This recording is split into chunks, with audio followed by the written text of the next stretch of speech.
to keep up its promises and to begin talks with both North Macedonia and Albania. And perhaps for this reason, I would like to give the floor now to Prime Minister of Albania, Edi Rama. Edi Rama, the floor is yours. But firstly, I would have to say that you strongly criticized the EU following yet another non-decision for both Albania and North Macedonia. You even used Samuel Beckett's play, Waiting for Godot.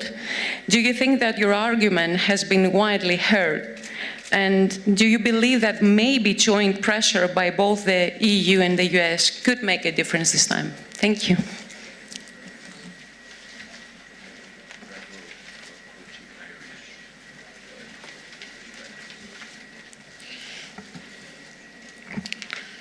Thank you. First of all, I didn't criticize the EU, because criticizing is active, expressing your feeling is reactive. So I didn't criticize the EU. I just said, and I will say it again, that what's happening is more of the same, and I don't want even to continue to say more of the same. So there is as you mentioned, this, I'm gonna bring it here. There is a moment of the Samuel Beckett piece where one of the two guys says, "Shall we move?" And the other guy answers, "Let's go." And Beckett states, "They don't move." So it's very much what's happening. But to be very frank with you and with everyone, I'm not feeling it anymore at all. And I'm very serious about it. It's not just to say something, but I'm not feeling it anymore. I'm not at all waiting for it, and I don't feel what I used to feel before when it came. Because, you know,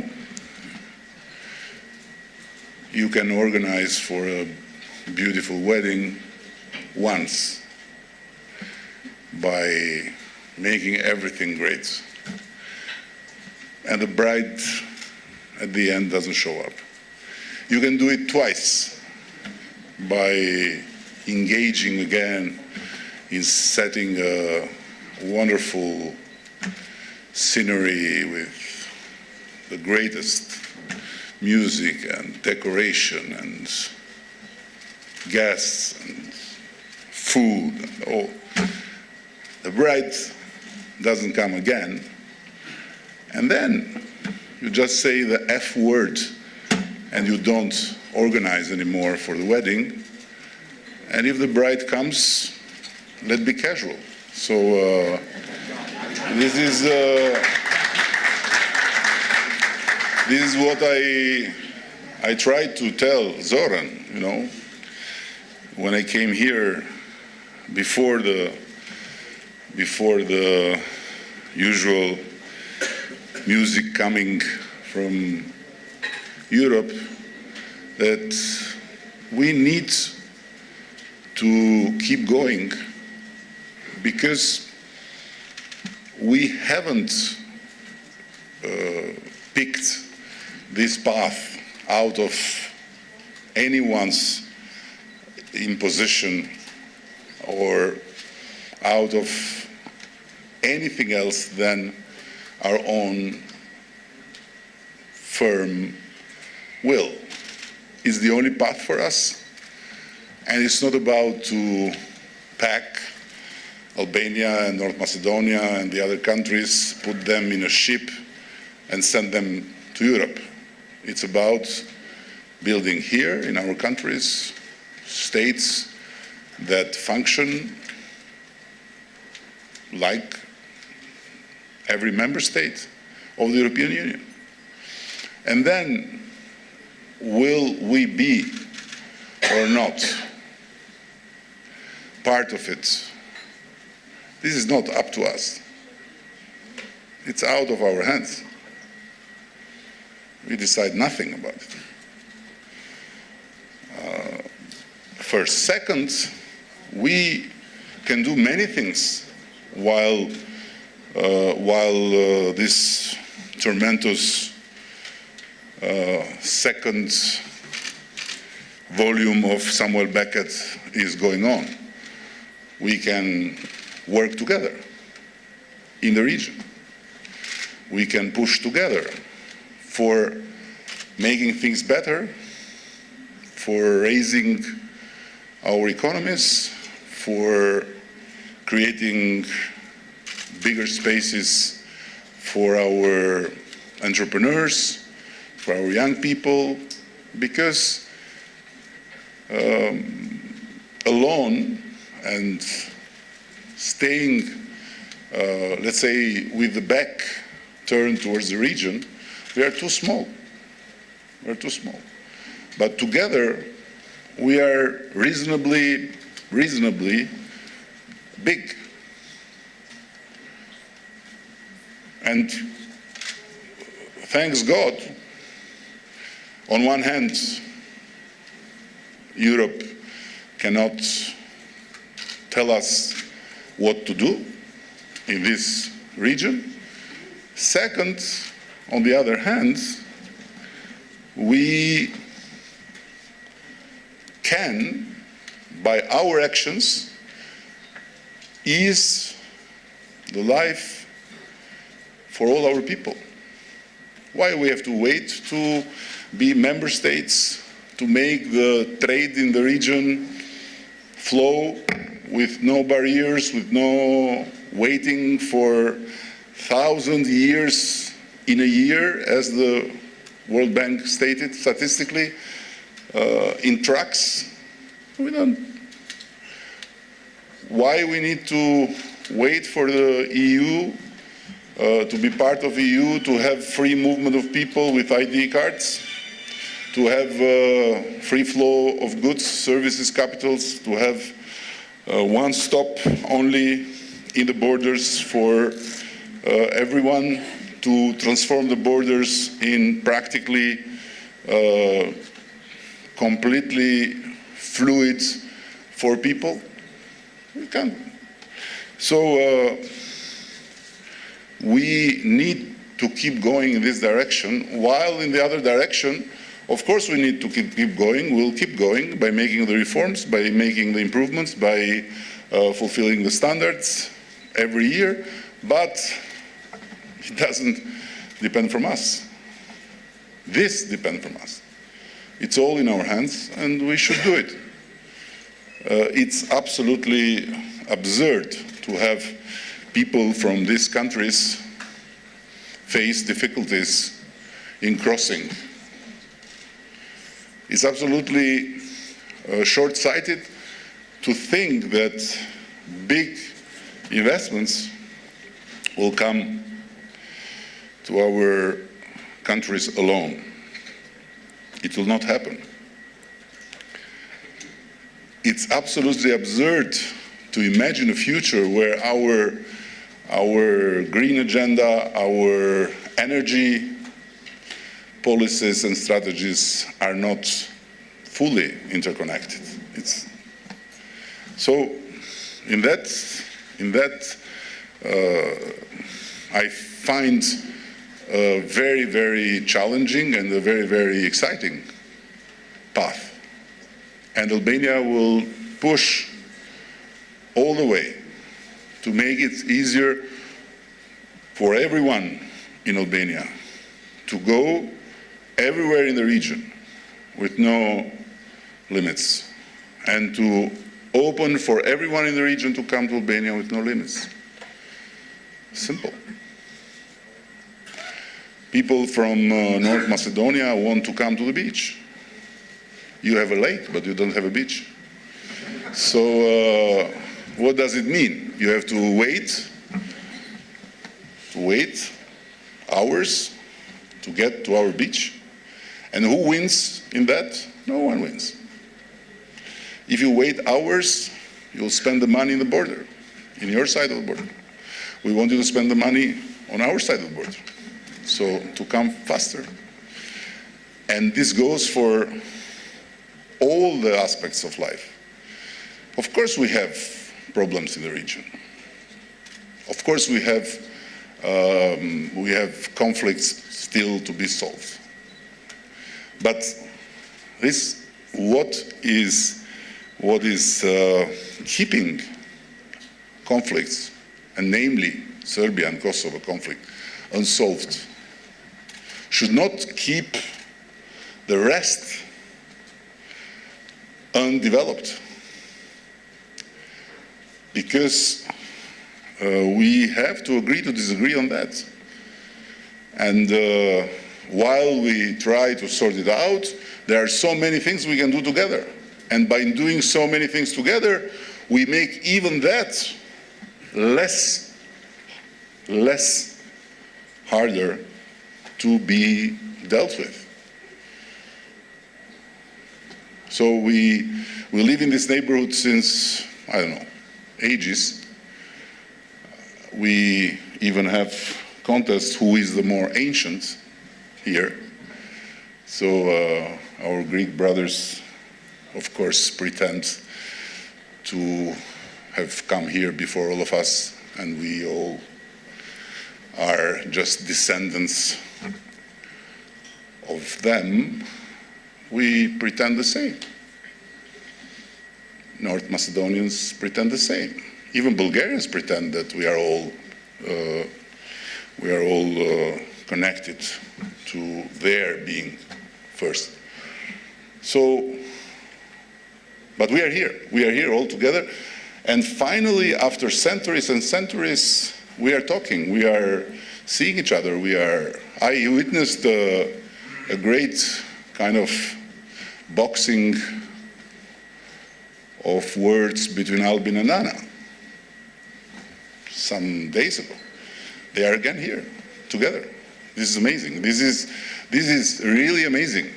And it's something no one could imagine only a few years ago.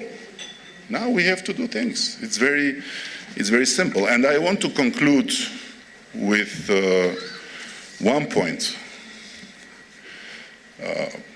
We entered the Berlin process all together because we were called by the Pope of EU, Merkel.